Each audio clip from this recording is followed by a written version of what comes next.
Samedi, 9h30, on parle pâtisserie dans la classe de Mme Cliffy. La vingtaine d'étudiants apprennent à suivre une recette dans la langue de Molière.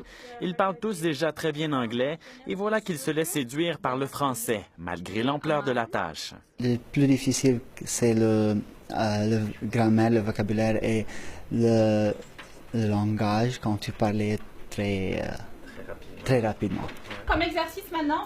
L'enseignement du français langue seconde est en forte progression chez les adultes en Ontario.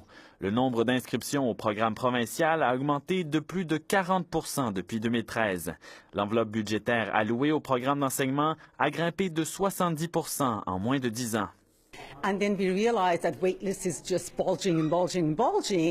Devant l'engouement pour les classes de français, certains immigrants doivent même patienter sur des listes d'attente, explique cette responsable.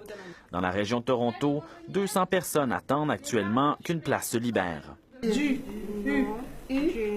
La plupart des étudiants de Mme Cliffy occupent déjà de bons emplois. Ils sont éduqués et certains habitent au Canada depuis maintenant plusieurs années. Mais comme pour Soumia, beaucoup considèrent le français comme un atout sur le marché du travail.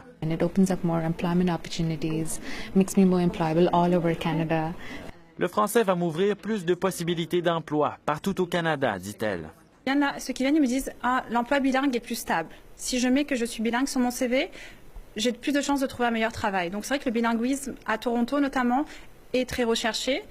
Les cours sont d'ailleurs adaptés aux besoins des participants. Comme l'emploi, ils ont beaucoup aimé l'étape de l'emploi parce qu'on a travaillé sur l'entretien d'embauche, la lettre de motivation. Et ça, ils se sont dit « Waouh, mais ça, je peux utiliser tout de suite, en fait. » Les cours de français langue seconde sont offerts dans 4 régions en Ontario. Et avec la demande en croissance, de nouveaux lieux d'enseignement seront ajoutés d'ici septembre, notamment à Toronto. Ici Mathieu Simard, Radio-Canada, Toronto.